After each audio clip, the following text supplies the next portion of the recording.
We recently went to Okinawa, and of course we had to take you to the beautiful beaches in Okinawa.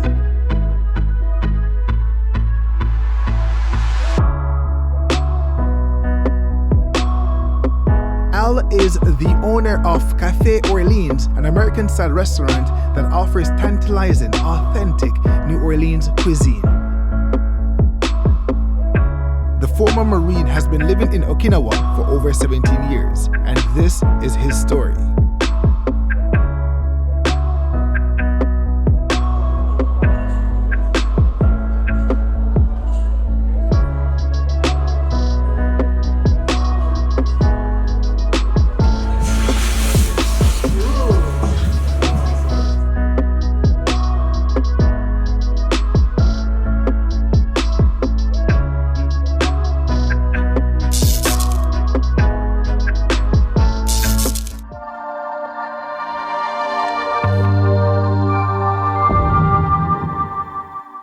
Welcome to another episode of the Melanated Files. My name is Ranzo, and today I am in Okinawa, joined by Al at Café Orleans. So Al, I want you to introduce yourself to the world. Tell them who you are. Hello, my name is Al Shipp. I'm the owner and operator of Café Orleans Okinawa. We've been open for about 4 years and 2 months now, and absolutely love it. So why Japan in the first place, right? Tell me how you came about starting the restaurant. Well, the first time I came to Okinawa, it was because of the military. I came here first in 1993 as a young Marine. Did a year, then went back to America, and then came back to Okinawa in 2004. And just been here ever since. First as a Marine, finished up my career, retired. Then was a government employee for about 7.5 years. Okay. And then for the last about year and a half, I've been on my own running restaurants. We've been open since December 2015. Looking at the volatile nature of the industry, I wanted to kind of overlap both just to make sure, because I had a great career going on, to make sure that the restaurant can survive and that I can survive with my family once I resign from my position. So. Okay, so what was the experience like back in 1993 in Okinawa? Oh man, a lot of fun. I remember when I first got to the island, I didn't know anything about Okinawa. I didn't even really know much about Japan. Okay. And when the plane was landing in Naha, I just remember looking at the little islands like, oh my God, look at this water. It's so beautiful here.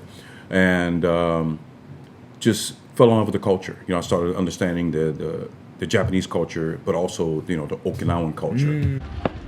What's the beach called, this beach? This is Araha Beach, Araha. Got the coral reefs, and it's right now the beaches are closed, because it's the winter time. Back in the day, when I had my jet ski, man, we used to take our skis and kind of drive up and down, kind of park on the beach. Some places let us park, some places wouldn't. And what's nice is, you come up here, hop over here, come over here to some of these little cafes, they got the island type feel cafes, get something to eat, and then go back out on our skis and go drive again.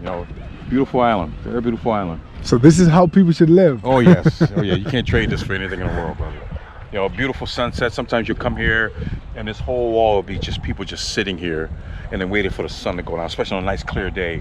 So you started a restaurant, right? Did you see yourself owning one, like while you were in Nowhere the near, Marine? Nowhere near. People ask me all the time, did you always want to do that? I'm like, no, it just happened. I did IT for about 28 years. First as a Marine for 20 years. I was a young programmer, Cisco instructor, Microsoft certified system engineer instructor, Unix, Oracle, did all of that, and rose from this young programmer to where when I eventually resigned my position, I was the IT director for the Navy on island. Okay. And that was pretty hard to walk away from. That was very, very hard.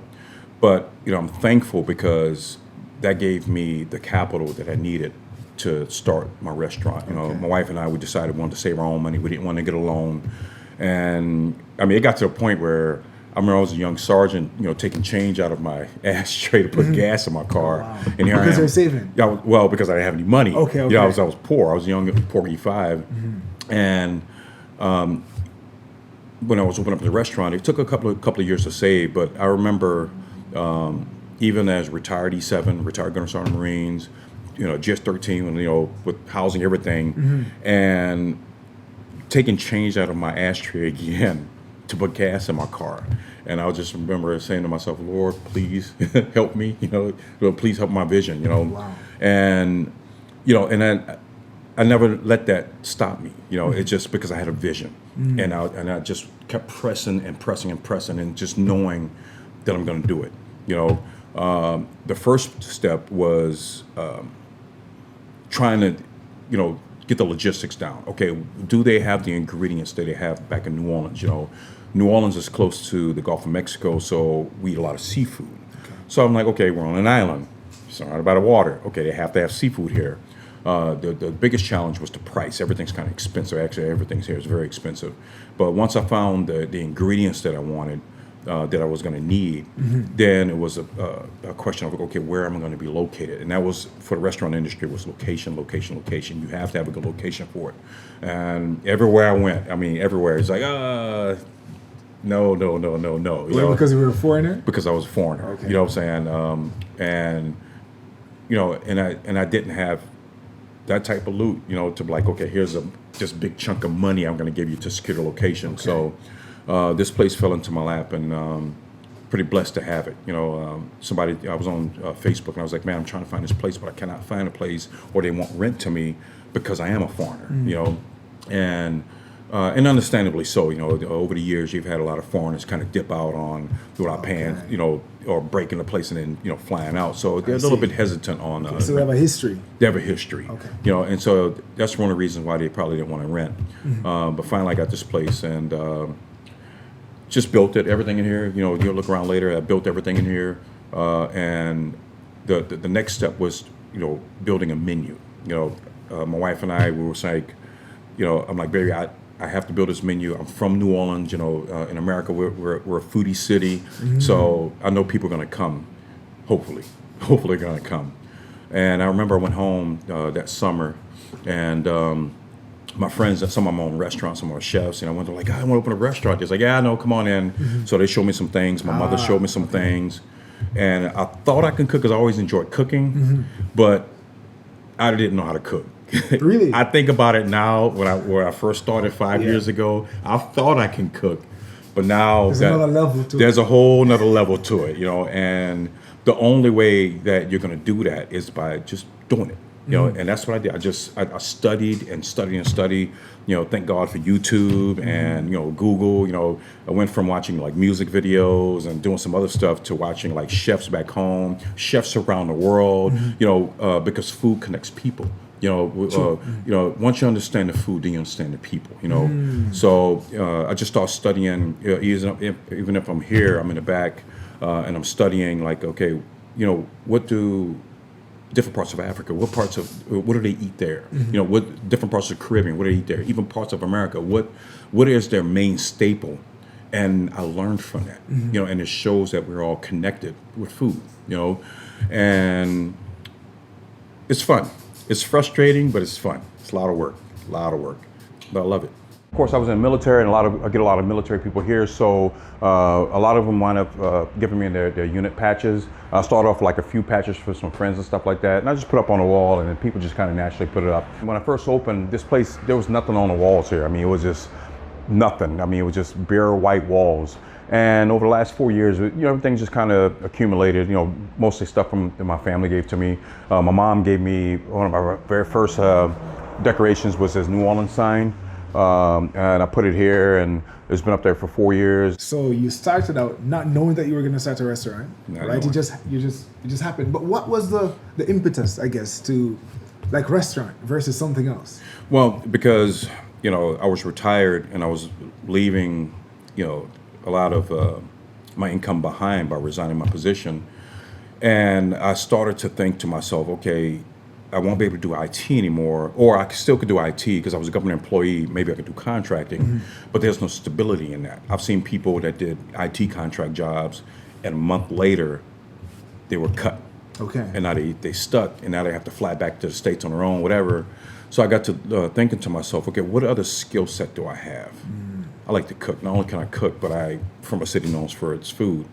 So I told my wife, I said, let's open a restaurant. She's like, what do you know about a restaurant? I say, not much. I used to work on it when I was young in the kitchen, but like I said, is where I'm from, I'm known for the food.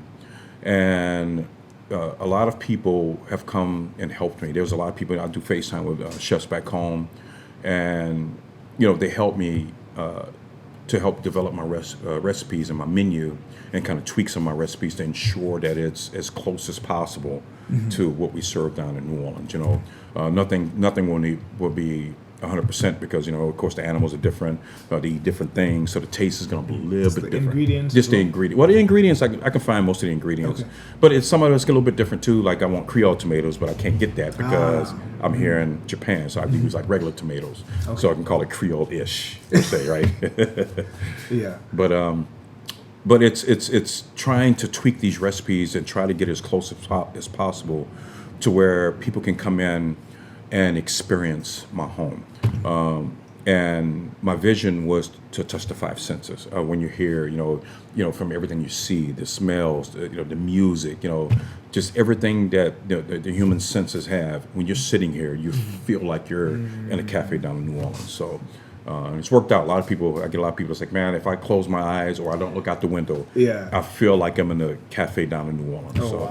So I'm pretty happy about that. Wow. This painting, it was done by a local artist here named Arissa. I reached out to her. She's done a bunch of stuff around Okinawa, and we kind of decided on this piece. I wanted to capture the city. It's actually really popular with the patrons. A lot of them take pictures with it. And those that know, this is the GNO Bridge or the Greater New Orleans Bridge or the Crescent City Connection. And the way that the city is, I thought about putting the name up. I'm gonna call it East Looking West, West Looking East, because even though this is New Orleans East, you see where the sun is setting. It's setting in the west because of how the river goes. I live on the west bank, but it actually is the east part of New Orleans. I live on this side of the river here. And this is one of the river boats that they have down in New Orleans. This is signed by an actor, a Japanese actor, Shin Koyamada. He played the kid on The Last Samurai, and he signed this for me. It was a great time, real good time. Nice, very, very nice guy. So what's your ambition for the restaurant in the next 5 years? Like, what's your grand vision? A lot of at first I thought, I have a retirement, I'm okay, and we do okay, I'm not driving a Ferrari or anything outside. I own a restaurant, I'm a family-owned restaurant. But, I got to looking at this place and I looked around before anything was in here, and we went from this small little cafe to maybe, okay, this is something serious, and then I changed my mindset to maybe, to being an entrepreneur type of mindset, to where I can kind of spread around to different places. I get a lot of people from Ibukuni. It's a military base up there. I get a lot of people from Sasebo as well that fly in, and one of the first places they come is here. And there's like, and every last one of them, you need to open up something in Sasebo. You need to open up something in Ibukuni. And it's like, okay, maybe eventually, maybe 5-10 years down the road, but the problem is like when I first opened up, I didn't know what I was doing. So there was this learning curve I had to go through of learning the industry, and a lot of people have been teaching me, but it's like I look at what the big boys are doing. What is McDonald's doing? What is Burger King? What are all these mainstream restaurants doing that make things much easier for not only for service, but also for the staff, make things much easier for the staff.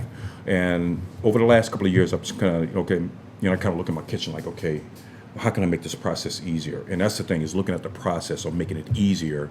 And once I get it down, then it's like, okay, I can come up with my book, and it's like, okay, I'm going to Iwakuni, trying to scope out a spot, secure a spot, and then bring that book with me. It's okay, and then get somebody there. Okay, I need for you to run this place like this.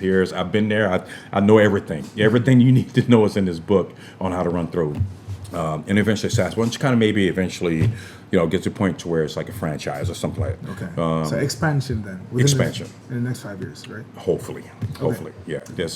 But baby steps. Take a step. So. What's the response like so far? Like with the restaurant and the community, what's it like? The response from the people? Well, it's the thing is down in Louisiana, Mississippi, Alabama, we all have a certain pride in our food, and from their local little spot that they love, or to their family members, and they're like, well, it's not my mom's recipe, or it's not better than my mom's or my grandmother. Of course it's not. My grandmother cooked good too. I love my grandmother's cooking, and I think my grandmother cooked better than grandma.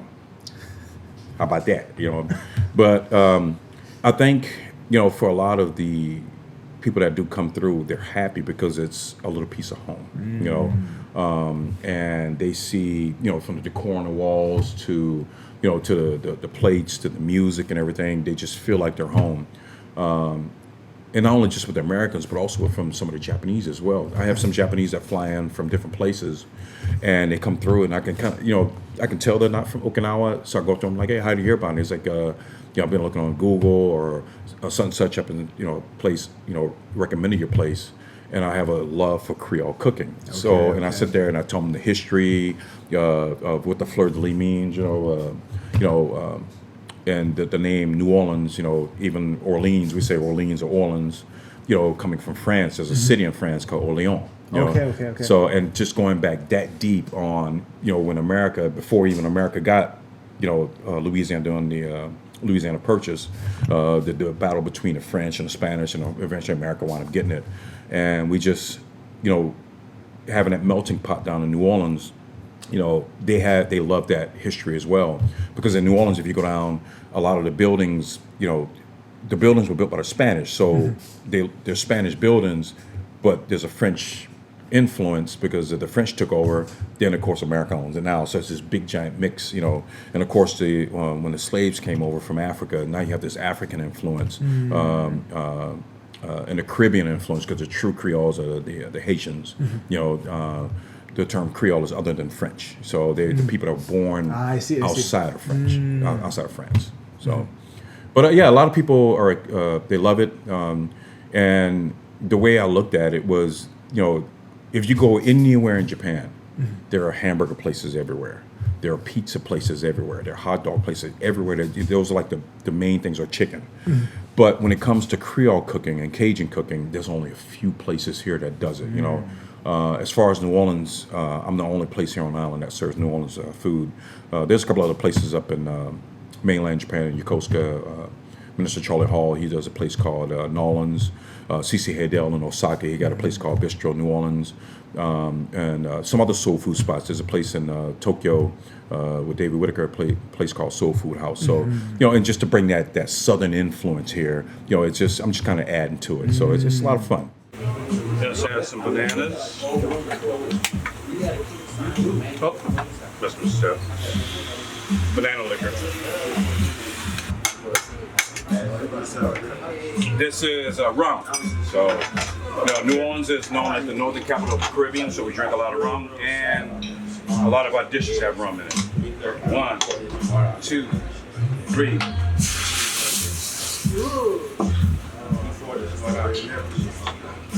Just like that, that's it, no alcohol. But it's very, very flavorful, a lot of flavor. You know, you got the cheap vanilla ice cream, but no. You like the cheap stuff? No. All righty, there you go, happy birthday from me to you, baby.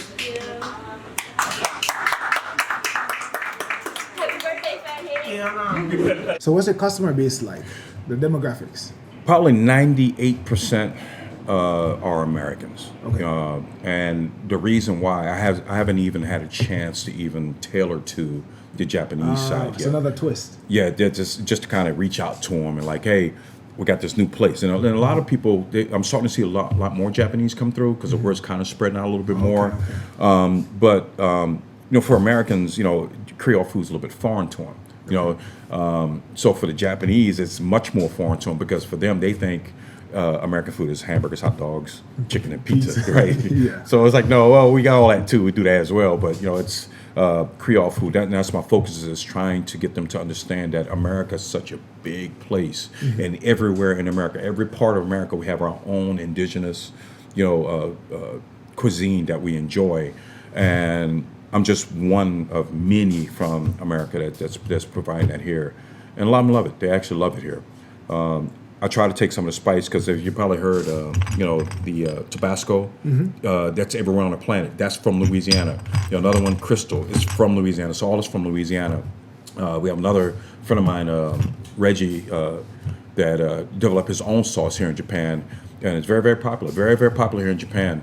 There are people in America that will Send for it? Yeah, they wanted his sauce, yeah. Okay. And he's been here a long time. And of course, when I first opened up, I reached out to him because he's been here for so long. Okay.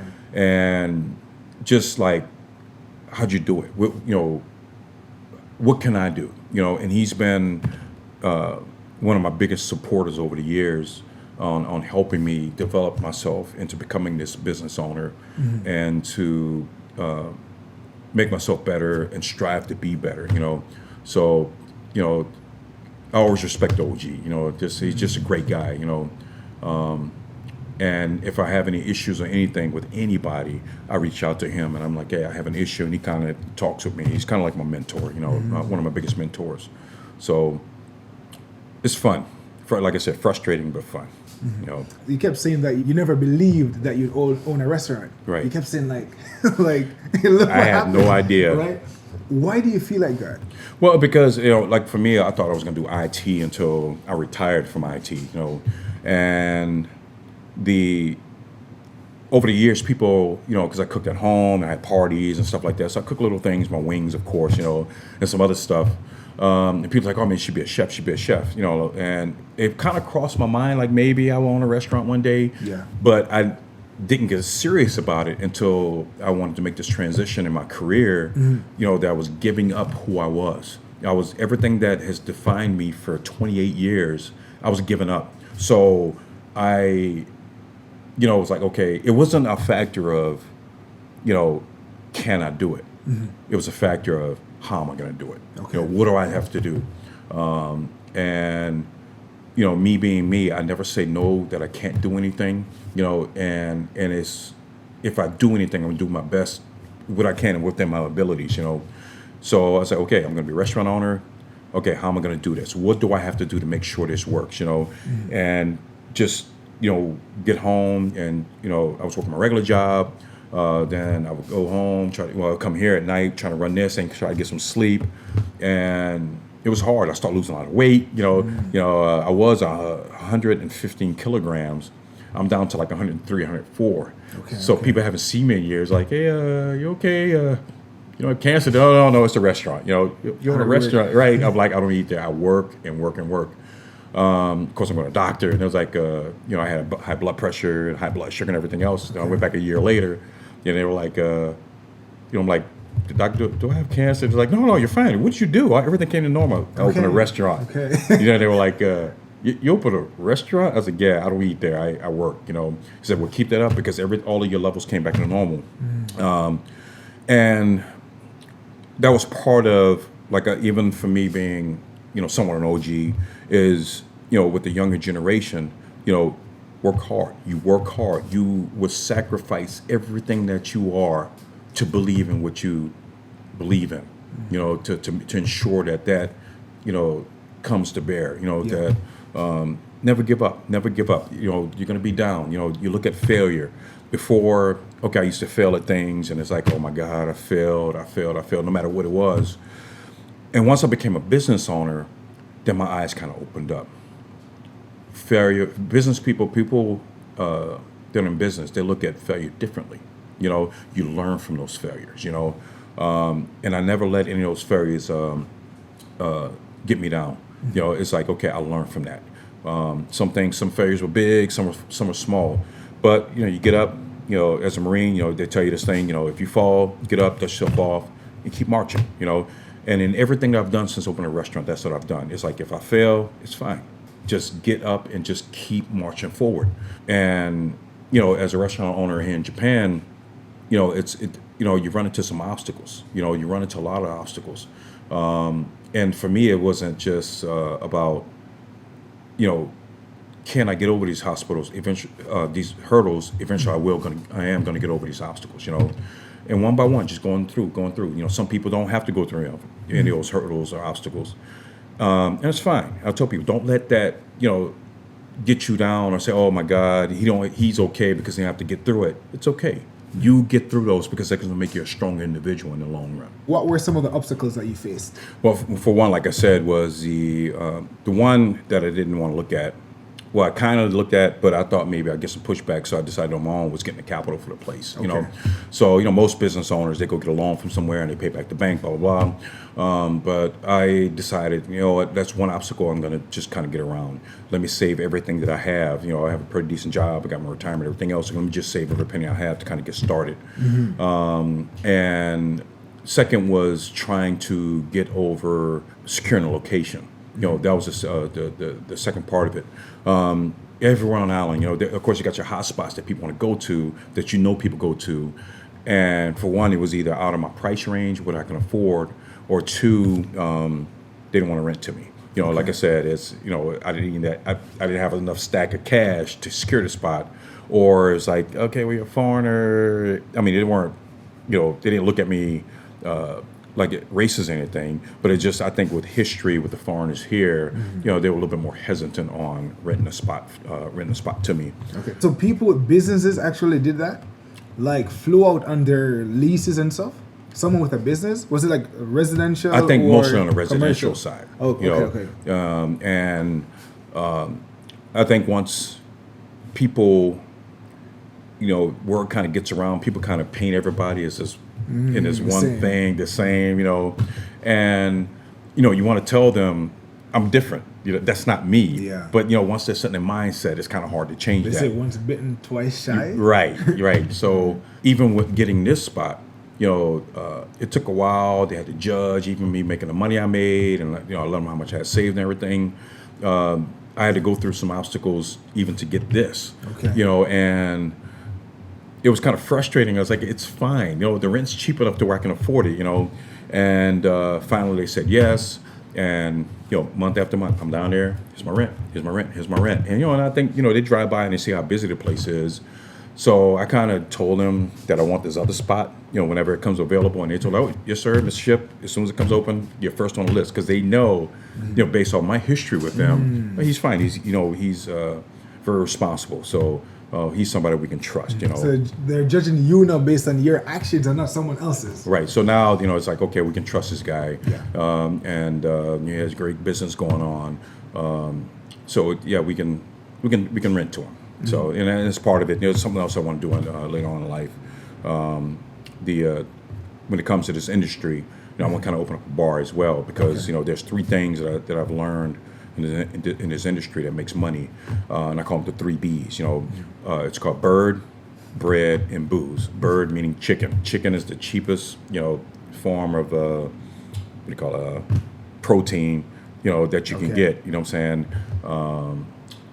Vice, hamburgers or any type of beef product or seafood even, but chicken, any bread product, or even booze. But booze is kind of dangerous, because you get drunk people and stuff like that. So, we serve good drinks here, but it's like there's a certain clientele that I want. I don't.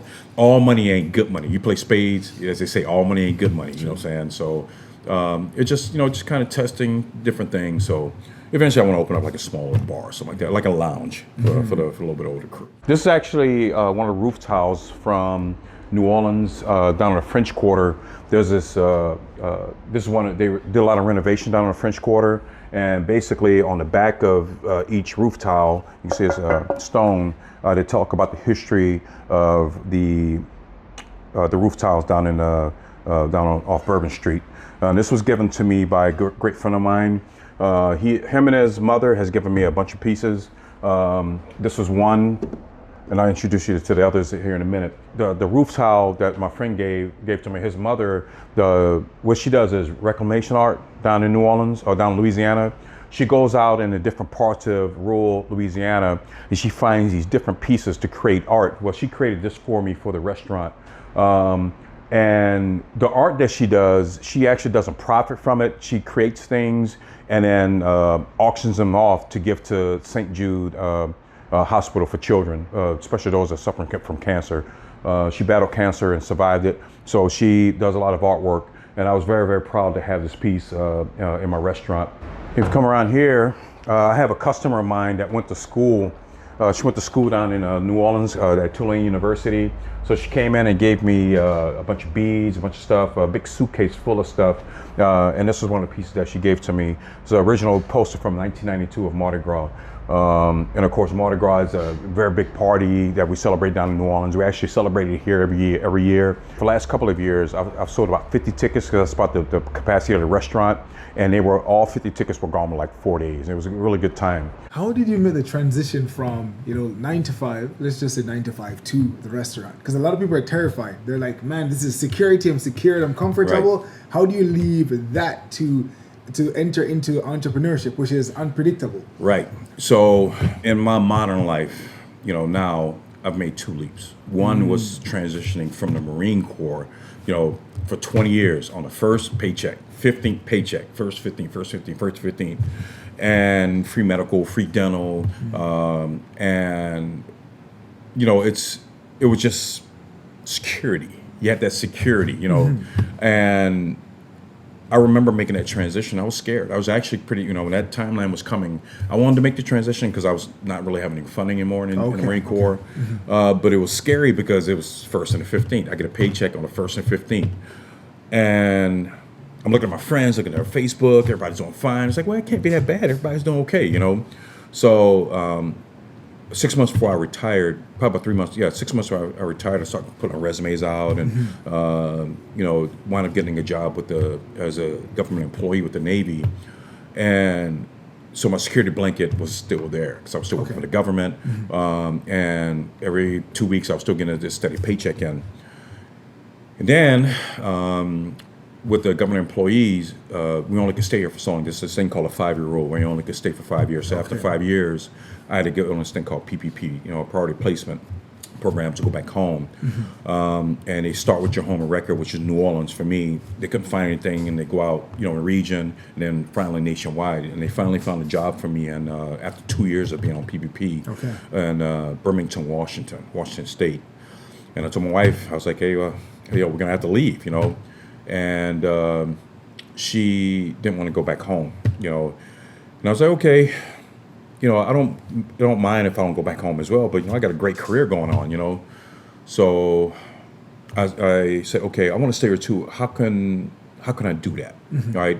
What can I do to generate some income to where I can live comfortably? I don't have to be rich or anything, but let's open up a restaurant, And I really don't see myself working for a Japanese company per se, because I've been to some offices and I'm looking around and there's no music and it's just quiet. And I'm used to like working in an American place where, you got TV on and you kind of talk to each other, but still stuff's getting done, And the only way I can do it is if I'm free myself. So that's why let's open up a restaurant.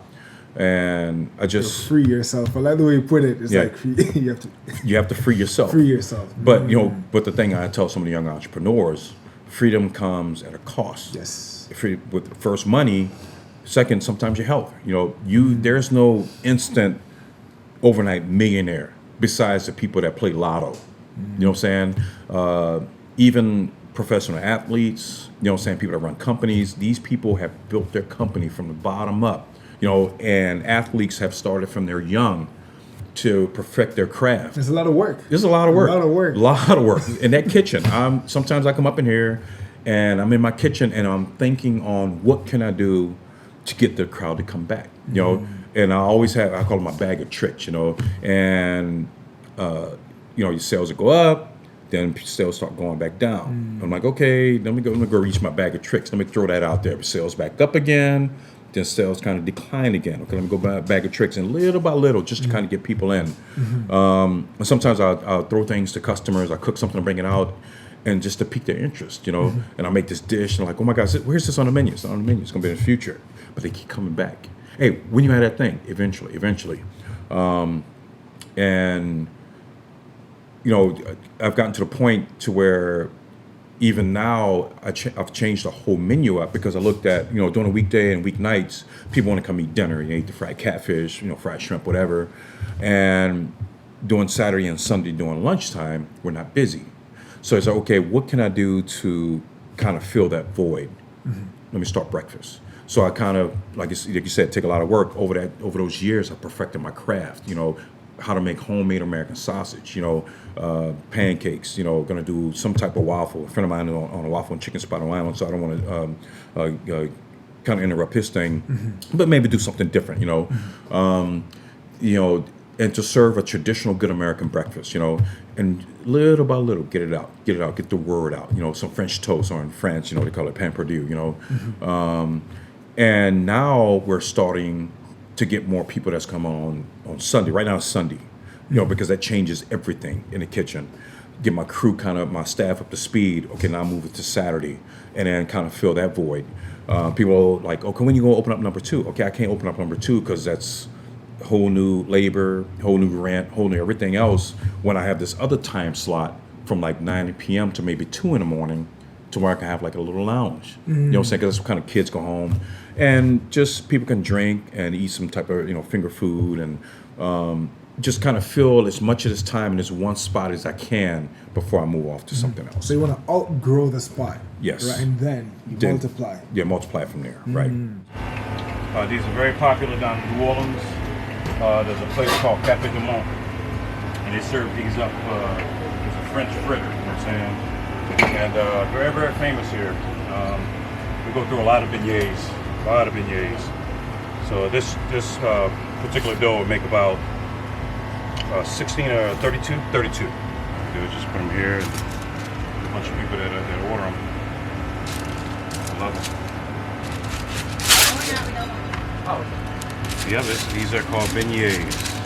I wanted to ask about the population of black people here, right? Right. Are there a lot of black people in Okinawa? There's a lot per se. I think it's in line with what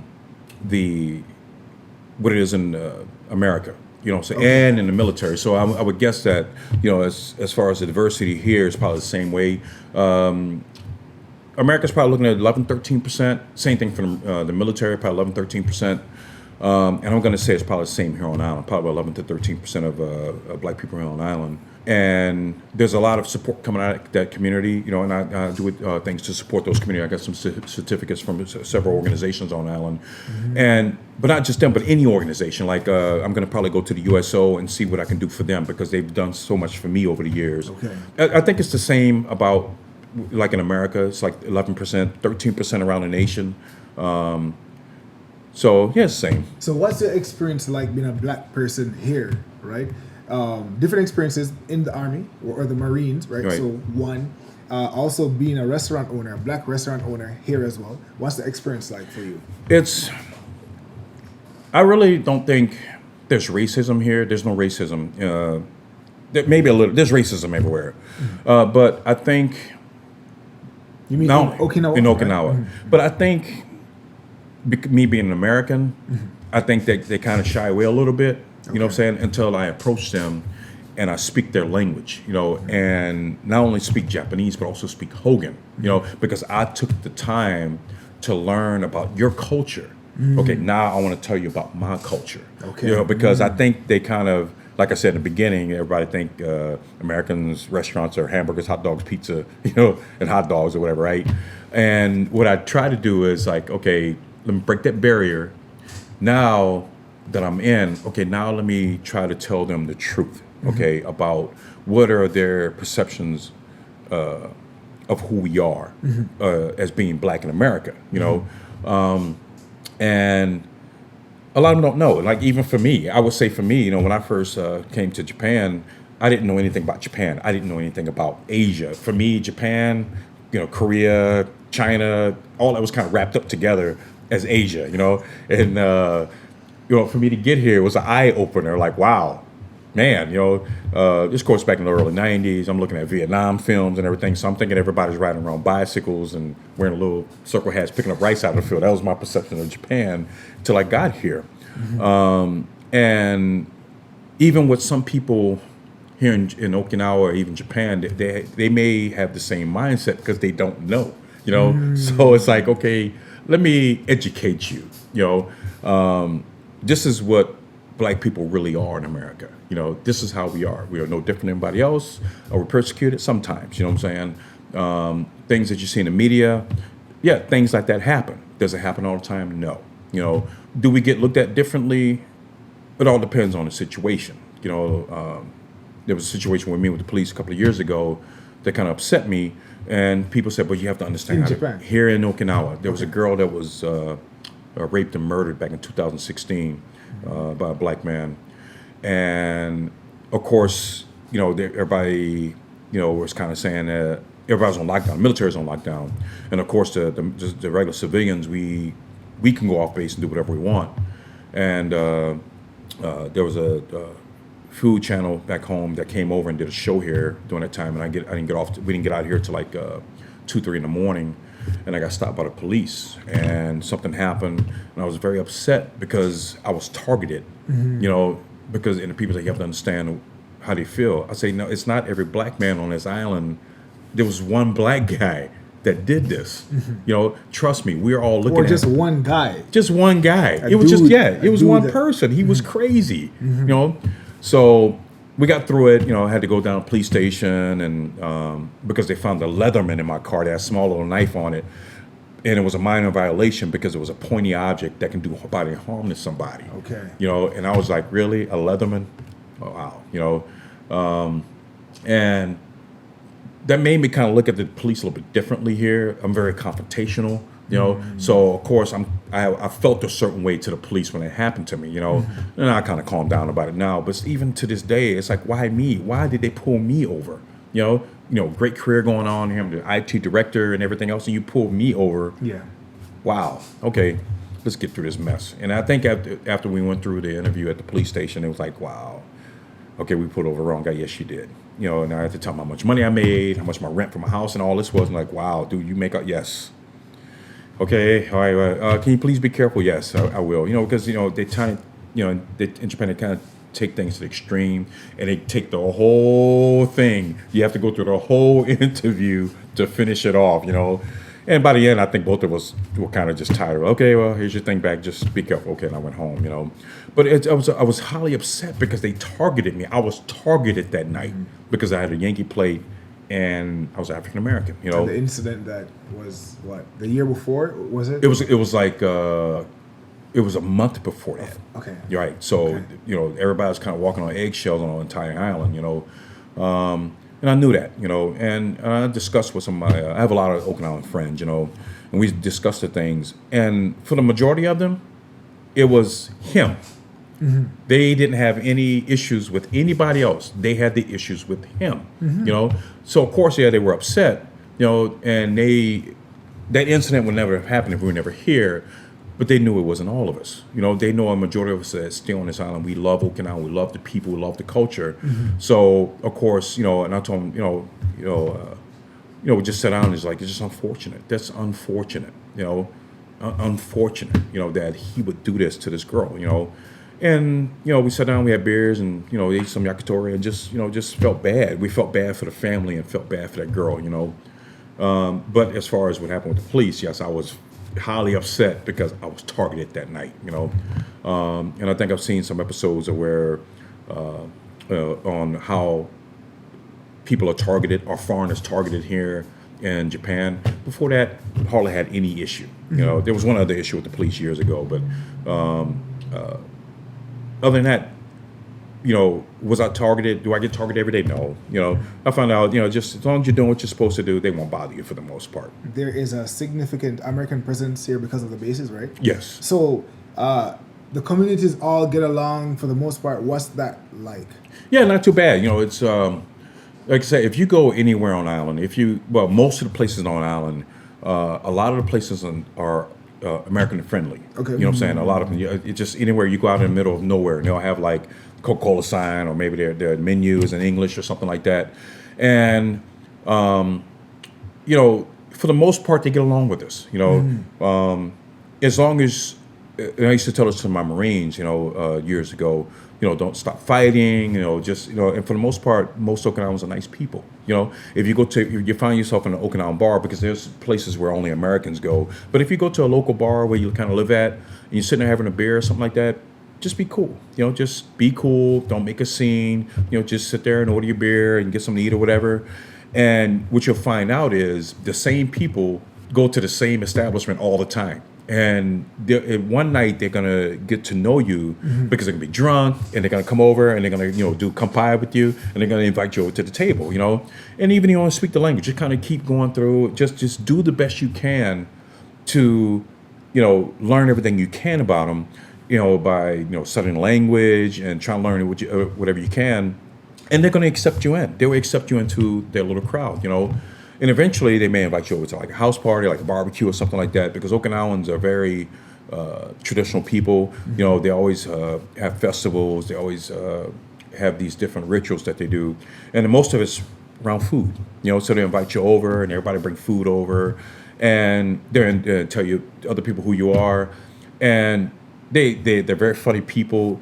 And even if they make fun of you, they're not making fun of you. It's just like, wow, we have an American here in this house. And they'll say different things and, try to talk English, and they'll laugh or whatever because they never had the interaction before. And they're just having fun with it, They don't mean anything bad about it. It's just, you'll find out they're good people. Especially Okinawans, they're very, very, very friendly people, very good people. Very. So you said Okinawans. So there's a separation.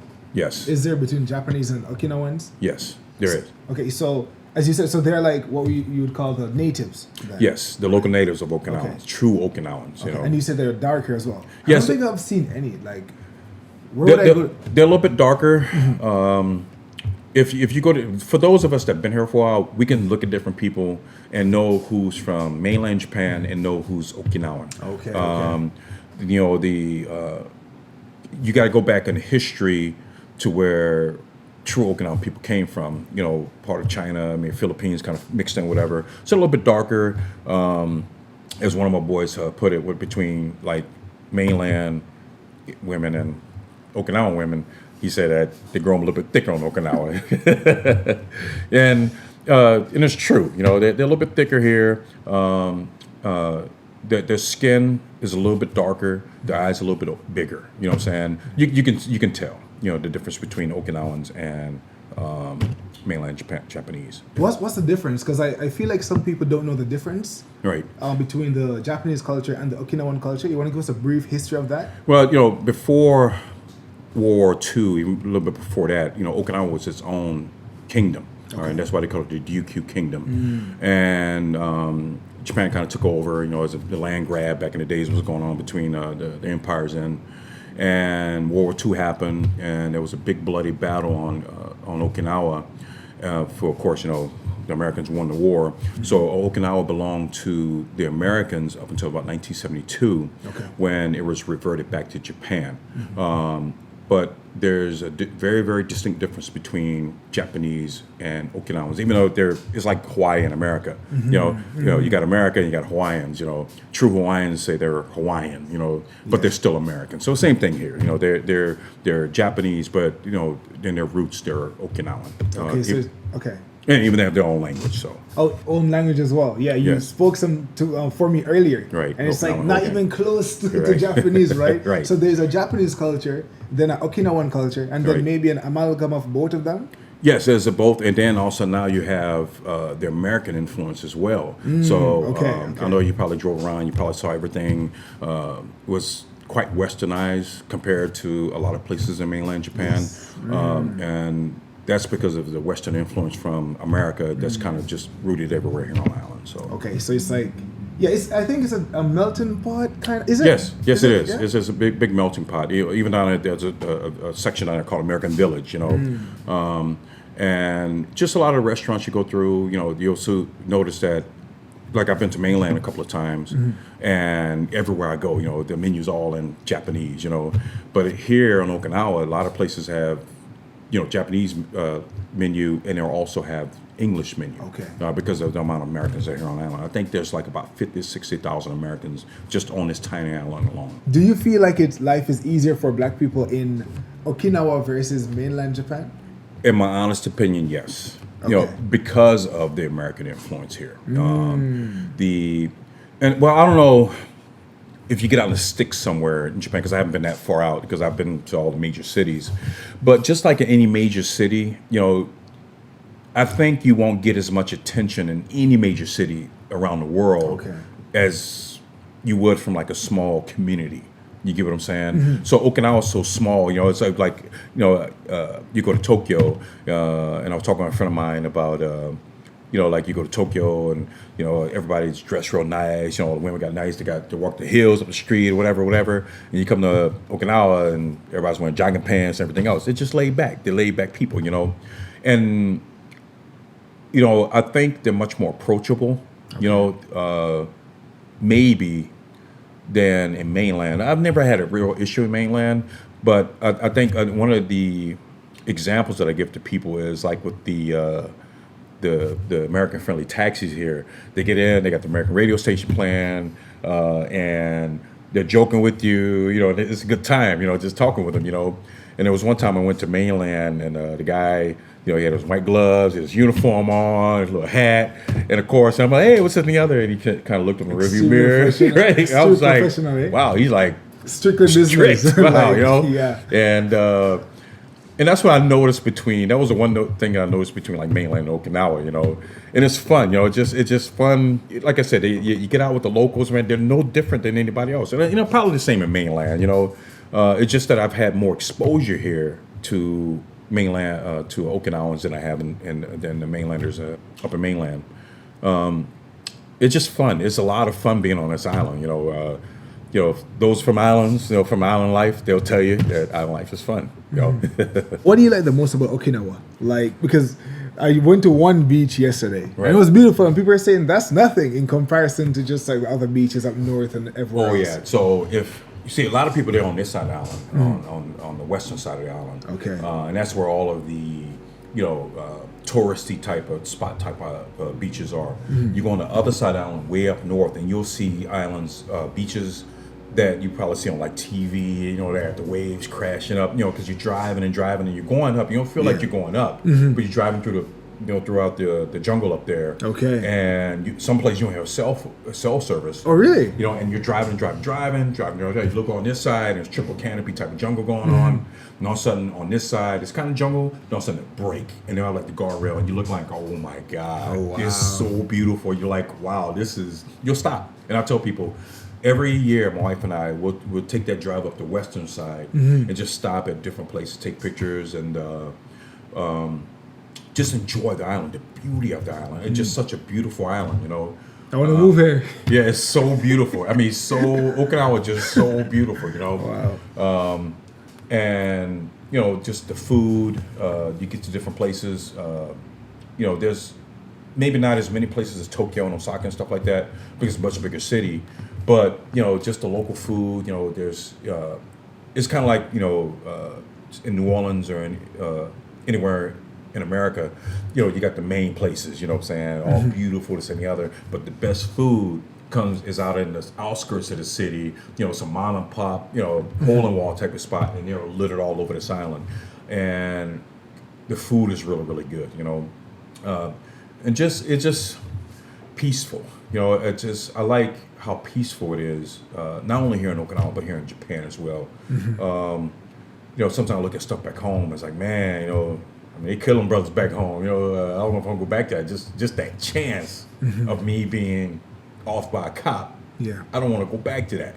Yeah, very slim chance, but it's still a chance. You know, even with my interaction with the police here, you know, the cops aren't gonna shoot me. You know, back home, you know, at the time, you know, a bunch of brothers would wind up getting killed. You know, and trying to explain that to people. You know, why is such a big deal? Why is such a big deal? I said, you don't understand that's big for us. You know, just even one brother getting killed back home by a cop, that's a problem, you know? And I didn't want to go back to that, and I did not want to raise my children in that. I wanted to raise my children in a peaceful environment, and just, you know, Japan seemed logical to do that, you know? That's why I love it here, peaceful. What about family life? What's that like here? It's no different. It's you know, back home, you know, even where you're from, you know, it's around food, you know, you're around festivities or some type of occasion. It brings family together, you know. And the same thing here. It's the same exact thing here with my wife's family.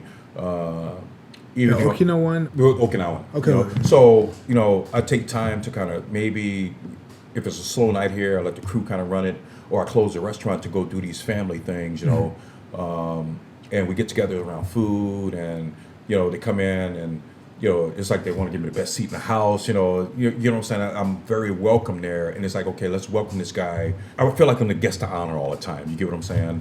And that's the nature of the Okinawan people. They're very welcoming people, you know. I don't know if you walked to the beach on this side. Did you see that? I haven't seen it yet. Yeah, Shipwreck Park or whatever. So a lot of people, there's a little park there, kids can play on this and the other, but, you know, I went to a play about 4 years ago, one of my friends, Maki, took me to, and they told a story about the ship that wrecked there. You know, so at the time, the Japanese, back when Japan was Japanese only. They didn't want any foreigners in and out or whatever, right? So the Okinawans, the ship, there was a typhoon that happened, and they were shipwrecked. The Okinawans took them on the island, and defied what the emperor said in Japan, fed them, took care of them, helped them rebuild their ship, and sent them on their way. That's how Okinawan people are, always, always. And that's what I love about the place. They're very welcoming. They'll bring you in. They give the shirt off your back, and take care of you. And that's very few places. Well, a lot of places like that around the world. But that's just one reason why I love it here. With like your daughter, right? Right. She's mixed, right? Right. What's the response to that in Okinawa? It's just you probably heard the term hafu. You know what I'm saying? There's a hafu all over Japan. But I think because of the large concentration of Americans here, there's a lot of hafus on this island. Okay. And I think they kind of get bullied as they get younger, when they were younger, because their skin a little bit different, they look a little bit different. But from what I heard, even from a lot of the Okinawans, because I talked to them, right? Some of the younger Okinawans, they're like, no, it's not Saibetsu. We think because you can speak English, that's cool. Oh, wow, you speak English? Oh, man, that's cool, And they're kind of jealous in a way because they wish that they could speak English as well, you know what I'm saying? A lot of the industry here on the island, like I said, is catered to foreigners. So a lot of the restaurants, bars, hotels, they want more of the English-speaking people, you know what I'm saying, because they can interact with a lot of the foreigners here on the island, Tell people where the restaurant is located so when they come to Okinawa, look, y'all gotta come. If you come to Okinawa, you cannot miss Cafe Orleans. Y'all gotta come. And try the wings, try everything. The voodoo rolls are also like amazing, right? Boudin balls. Yeah, I'm addicted, right? So where can they find you? So I'm located in the center part of the island and near Chitan and Futema. If you look on Facebook, it's Cafe Orleans Okinawa. It's a white fleur-de-lis. Like the page, look at the pictures. On Instagram, I'm at Cafe Orleans. And you can Google Cafe Orleans Okinawa. It has the map, Google Maps. It has a bunch of pictures. TripAdvisor has a bunch of reviews and stuff like that. So come on out. If you want to experience food from New Orleans, the atmosphere from New Orleans, let me know that you watched the show on the Black Experience Japan, and I'll make sure you take care of you. What's the best life advice you've received, or just advice that you can impart to those who are watching?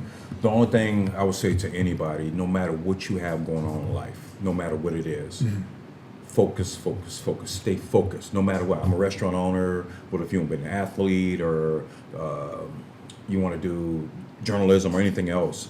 You stay focused. Never give up. Never, ever, ever, ever give up. You're going to fail. You're going to fail. You're going to fail, and just keep focusing and keep looking at the end goal. You want to be there. You want to be there. You want to be there. And just focus on that. And things going to come from the side. Where rumors, get past all the rumors. Get past all of that, and become the person that you want to be. Focus on who you want to be. And it won't happen overnight. You have to focus on who you want to be, and eventually you're going to become that individual. And when you get there, don't stop. Look again. Just keep making yourself better and better and better. That's the advice I give to anybody. When I was a young Marine, I remember people telling me back in the early '90s, oh man, you can make $50,000 a year. So of course I'm like, man, 50 grand. Of course nowadays that's like nothing. You know what I'm saying? But back then that was a lot of money. For a 22-year-old. And I remember, and that's when I was in Camp Lejeune, North Carolina. Then I came to Okinawa. Then after that, I went to the Pentagon. I worked at the Pentagon for 4 years, Quantico for a year, Quantico, Virginia. Then I went to the schoolhouse and I taught IT for like 4 years. And I remember thinking to myself, like, you know what, I'm actually pretty smart at this IT stuff, And I've always thought about home, about New Orleans, and there's so many brothers back home, you know what I'm saying? I want to go back home and show them that, you can do it, you know what I'm saying? I did it. I barely graduated high school, but here I am now. I'm teaching IT, and I've been doing IT for so long. There's a other game that you can make money with. It's going to take some time. It takes a lot of learning, but what can I do to go back home, especially in my home in New Orleans, where I grew up in the Black community, and teaching them to better themselves. Yeah. You know what I'm saying? Yeah. And to enrich them, you know, to become a contributing person to the rest of the community. Yeah. You know, into the country. And not only that, you know, I'm a big Trekkie fan. You know, I like Star Trek. So, but the world, you know, I look at everybody in the world, we're all the same. You know, just melanin in our skin is different. Some got more, some got less. You know what I'm saying? But, you know, in my travels throughout the world, and I've been everywhere with the Marine Corps, you know, it's all the same. It's all the same. You know, we all strive for the, you know, and I'm going to redesign my T-shirt for my crew and probably sell them to people that want it. But on the back, I'm going to have the peace sign, you know, a heart and a smiley face. It's all you need. Peace, love, and happiness, man. That's all you need. And everywhere I went in this world, you know, everywhere the Marine Corps has taken me, you know, it's been the same thing. You know, I went out, you know, I want to eat the food. I want to drink the local beer or wine or whatever they had. And, you know, as men, we're all the same. We speak a different language, but you know what? Everybody's crazy. Everybody jokes. And that shows you that we're human beings. Every last one of us are human beings. We just speak different things, you know. And all of us strive for that, peace, love, and happiness. You know, we all want our children to grow up and to be successful and to do things no matter where they're from, you know, no matter what country you're in. Guys, there you have it. Al, thank you so much for sharing your story with us. Guys, again, thank you so much for watching. If you enjoyed this video, please give it a big thumbs up and remember to subscribe to this channel for weekly videos on the Black experience across the globe. Until next time, bye for now.